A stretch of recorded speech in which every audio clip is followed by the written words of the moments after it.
Bisalongo bepommwe. Naffe gye tuli olwaleero tuli wano nnaku z'omwezi 4 omwezi guno ogwa Julaayi era wano mu America y'omu mambuka ebeera Independence Day. Okay. Kakati awatali kulonzalonza nsaba okwanjulira muganda wo. Mukulu Aloysius Sali yesaba Kristo wa Cathedral Parish. Sebo w'Oluganda nsanyusa okulaba. Oyinza n'okusooka ne mukuba omubala. Waawo sebo. Ssennya enkutu okyennyama.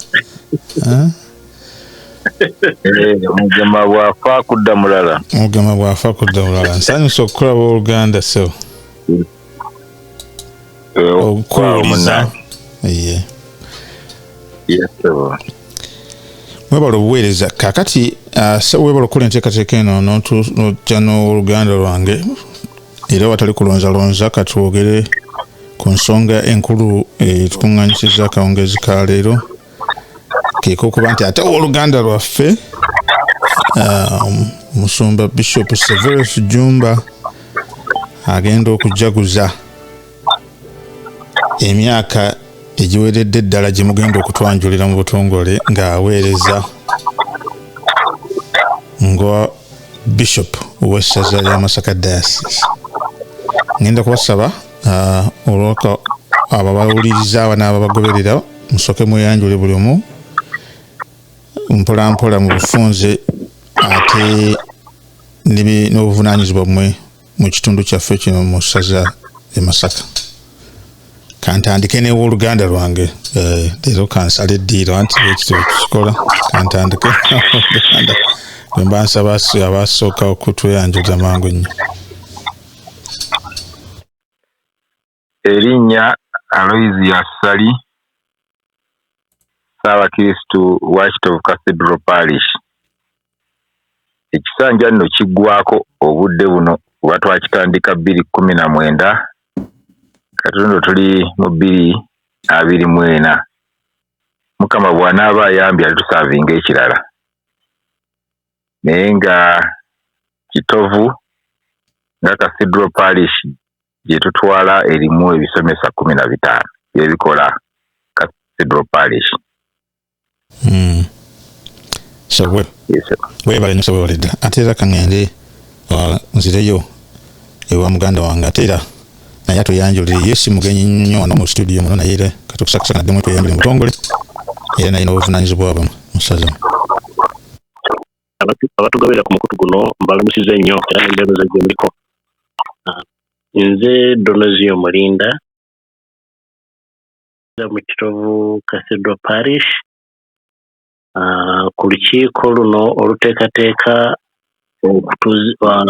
okukuza amatikkira g'omusumba waffe ogw'omulundi ogwokutaano. Ndi assistant publicity ate mu ssaza lyaffe lino naweebwa commission y'amakomera okubeera kayungirizi wa prison ministry mu ssaza. Okay, so neyanziza webale nnyo okuweereza naawe nga bulijjo. Kaakati amatikkira sebo publicity poko bigenda bitya tani gwoba osookera ddala otwanjulire ekiri mu ddiiro. Amatikkira gano tujaguza ki era enteekateeka zigenda zitagwa lunaku ki?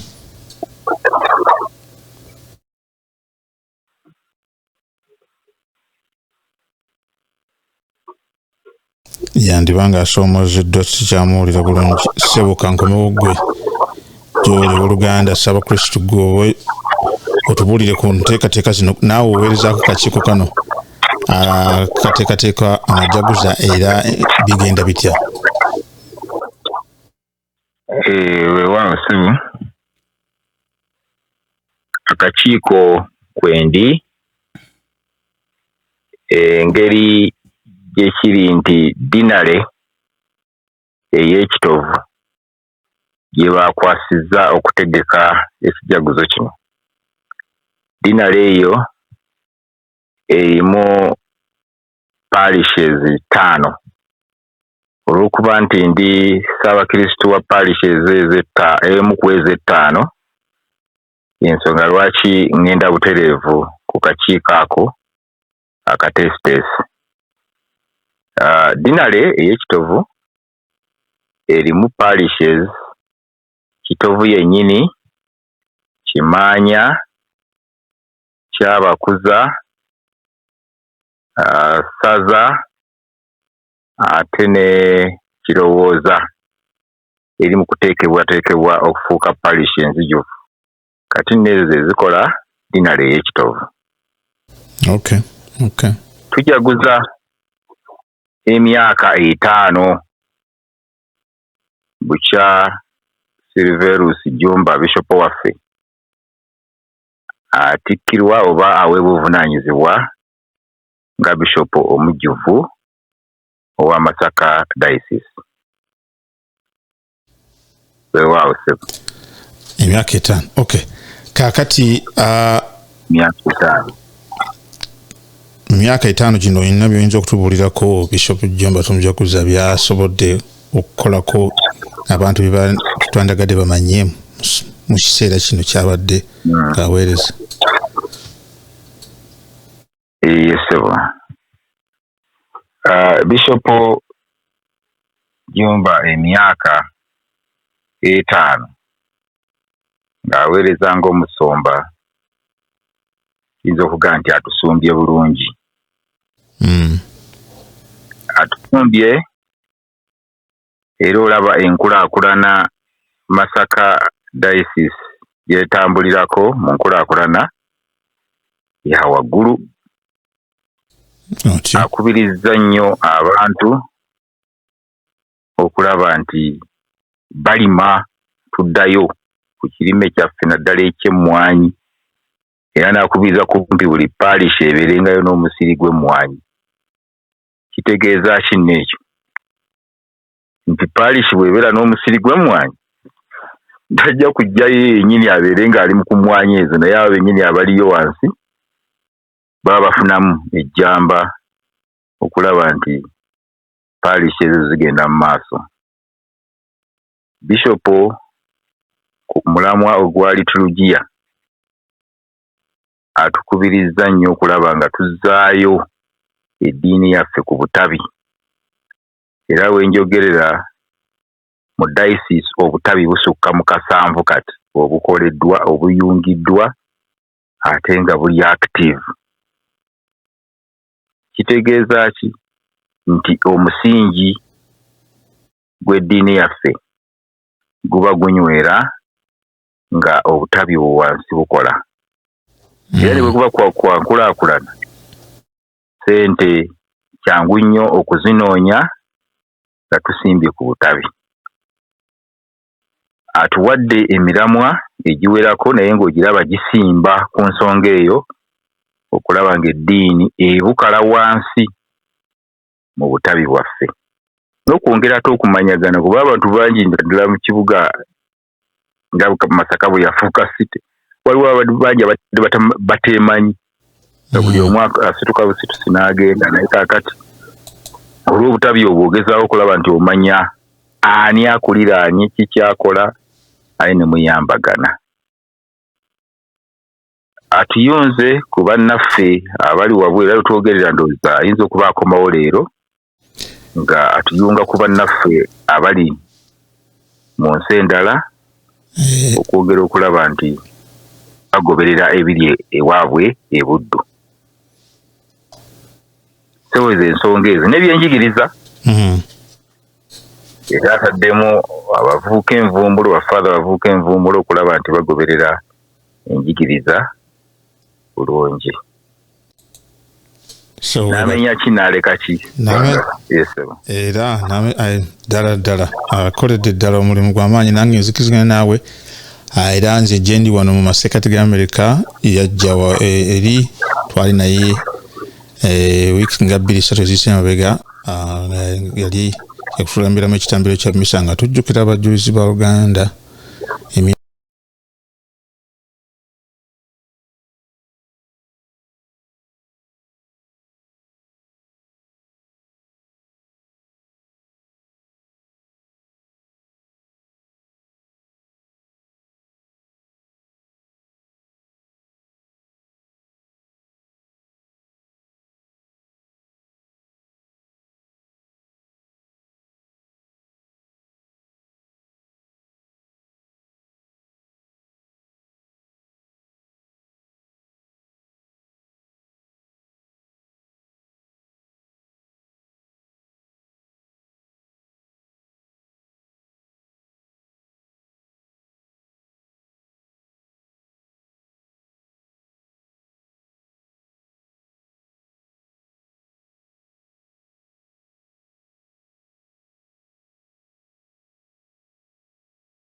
ku emyaka 6 egy'abajulizi ba Uganda ate era yabaddeko ne mu Bungereza era n'abaayo nabo yabadde nabo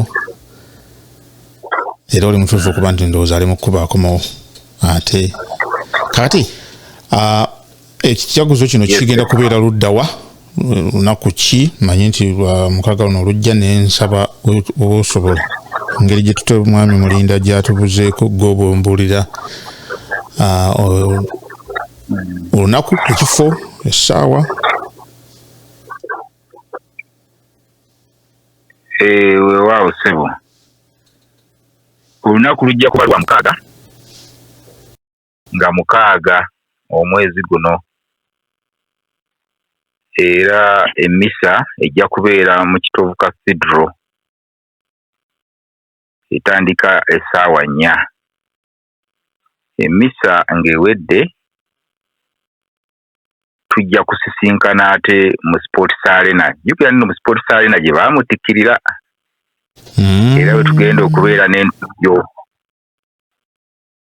wagenda okuba entujjo tufune abatusanyusaamu Nandujja tajja kutumirwa mwana n'abalala tujja kufuna n'essomero endozi erimu awo abaana bajje nabo batusanyuseemu ssaawa nga 9:10 tujja kuba twabuka naye lujja kuba lwa 6 ssebo ebisomesa byaffe binatabiramu bapariisi okukola wansi paka ku bisomesa nzijukire baffe ekyasomesa kyaffe ekyange mwe nakulira ekyasoma twayimbanga simanyiwe nteekateeka ku kijaguzo kino kugamba nga bwoganye nti ku butabi okutuuka wansi nsuubira nti obutabi obuuli awo otegeeza okukkirira wansi paka oba ku kisomesa bagenda kwetabamu batya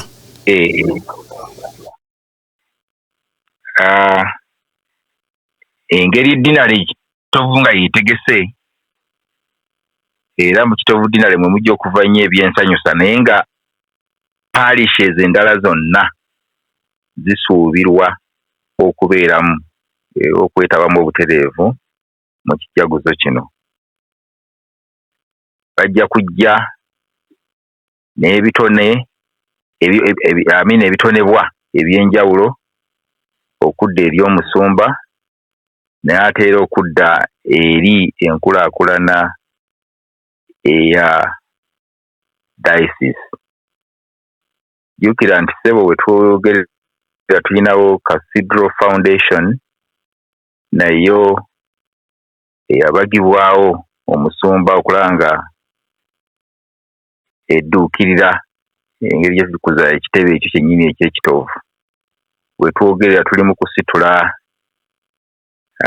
ekizimbe gaggadde kya myaliro ng'ena nga kijja kwongera okuvaamu ejjambo okulaba nga Cathedral etambulira wamu n'omulembe. Kati kiri zonna tuzisuubira okubanga era kezijja nazo oyinza okujja ne seminti na biki ebina bina bijja kubanga bigenda ku kitebe okwongera okukiyoyoota obulungi. Era njagala okutegeeza ssebo nti aludde ebbanga nga tajjanko ku kitebe ayinza okulowooza nti ate tuli mu Amerika atuuse Bulaaya tuli Bulaaya waliwo enjawulo y'amaanyi. Ssanyu jjereere. Kaakati simanyi mwami osobola webali nnyo webali ddala ntonoziyo simanyi oba amayengo gaali gakyataganyeemu naye labikanga okomyewo. Mbadde mulabanga akomyewo nange. Kaakati naawe ssebo tubuulire kati obibuulidde Ssaabakristu naawe yongereza okwo tubuulire ku byo mukulabako omusumba byasobodde okukolako ate era n'ebirala byonna bweyagala bamanye ku lunaku luno ku nteekateeka y'olunaku abantu bakoowole obaolyawo. Omusumba akoze omulimu gw'obusaaserdoti ate era ng'omwepisikoopi. Omulimu munene tosobola kugunyonyola n'ogumalayo naye nga wetumanyi nti omwepisikoopi awa ng'ogyeko okusoma misa ng'omusaaserdoti omulala yenna atuwadde abasaaserdoti bangi mu myaka 5 gino. Ate newangi gyatuuse n'akakasa abato mu ddiini ng'abawa konfirmasiyo n'abantu abakulu. Ssaabakristu nga bw'agambye ebyenkulaakulana ebyobulamu n'ebyenjigiriza abitaddemu nnyo amaanyi ate era awo akyasimbyewo erinnyo ng'ayagala okulaba nga omuntu takula bukuzi mu bya mwoyo byokka.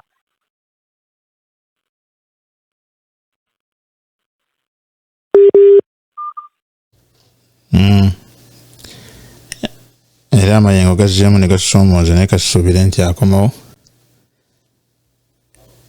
sijja kumulindalinda.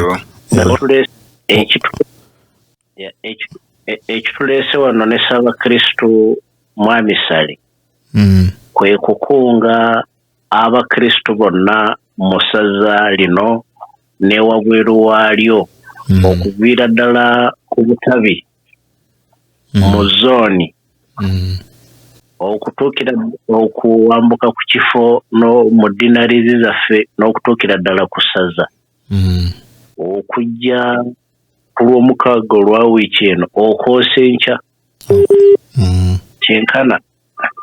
kyenkana ebulayo essaawa ntono tugambe nti enkya ebulambale kubanga ebulambale tugambe nti enkya naye ku Lwomukaaga lwa wiiki eno okujja mu bungi tweyiwe mu Cathedral ekubeko ti omusumba waffe tumuzzeemu amaanyi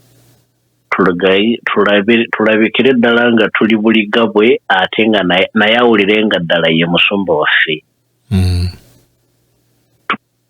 Tumusanyukireko nga tumyozayoza emyaka 5. Essanyu lye tunaamulaga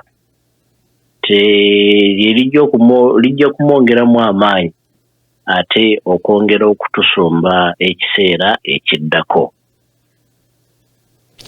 Weewaawo ssebo kaakati era mangu nnyo kankozesa akakisa kano manyi nti emabega kaawo nakulengerako naye ndowooza mwali Kalungu nga mwenza okulambula ku basibe ate era bwadde weyanjula wagambye nti omu kuvaanyizibwa bwe okuba nti gwoli mu minisitule y'abasibe kino kyo ng'oli omusumba akikutta atya oba olina engeri gy'olina kyoyagala okutubuulirako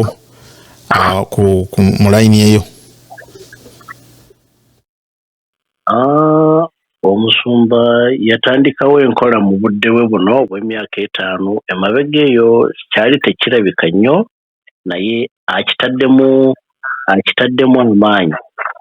Abantu bangi wano nga bwe twayogerako emabega nti waliwo general condemnation oba ekiyinza kiyita otya oba oyinza kitaputa otya kwegamba omuntu bw'asibwa enkana atunuulirwa nga afudde atakyalina mugaso. Kyakomererwe. Akomererwe.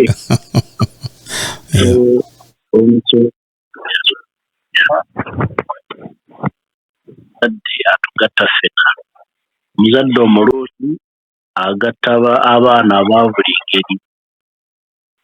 Abasobezza n'abatuukiriza abakoze ebiriyo n'abakoze ebitaliiyo. Kwegamba omwana ko tulaga nti omwana ne bw'asobya era asigala nga okumuzaalokoka siri eryandibadde eddagala erisingirayo ddala. Mukadde wakyamedde ate wandibadde oyongerera ddala okukola omulimu ogw'obuzadde okulaba nga omugyamu omugaso, kubanga bulijjo ngera batugamba nti mwana mubi avumya nnyina n'ekitaawe. Eyo y'endowooza eri mu bantu baffe gye balina ku bantu abali mu makomera.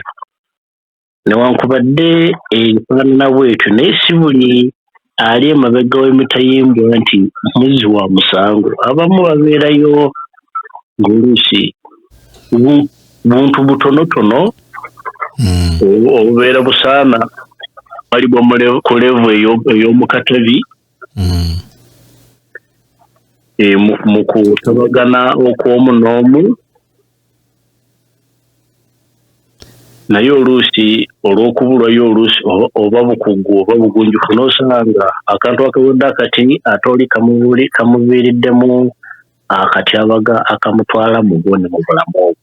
So afaananyi okututegeeza nti abali mu makomera tubajjukire, ate si kubajjukira bujjukizi naye nga mulimu gwaffe ng'ababatize gwe tulina ku baali abali mu makomera. Ndowooza ne musaale ez'ekisinde abali mu makomera tulina wetubogereza juno abaavu n'abanaku n'abasibe nabo ne tubateekamu naye obujunyu obwo bulina kuyita ate muffe.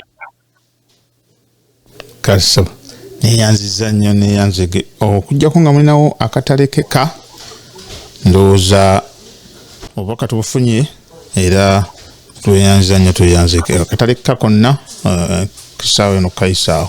Ssaabakristu kafundikira endowooza.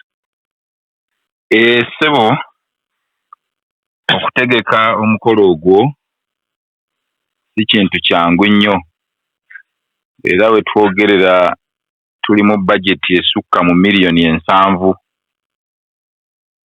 Awo nno kitegeeza nti ekigambo ky'omusiraamu bumaali kikyetaagisa nnyo okulaba nga omukolo ogwo gugguka. Twebaza nnyo abo bonna abatuwadde ssente okuva mu dinale y'ekitovu ne wabweru w'eddinale okulaba nga omukolo ogwo tuguteekateeka era tusuubira nti gujja kuvaamu bulungi. Twongera okukubiriza abatannamalayo mitemwa gyabwe nga bwe twali tubasalidde ssente ezo ziveeyo tuleme okumaliriza omukolo nga tuli mu mabanja nakwewola. Twebaza abo bonna abatukwatiddeko naddala eyo ne wabweru kuba zibadde zijja ssente okulaba nga omukolo guno gugenda mu maaso. Tweyanziza nnyo ssebo. Nange mbeyanziza nnyo mwebale ddala okufisa akadde ne mubeerako bagenyi mu studio yange wano.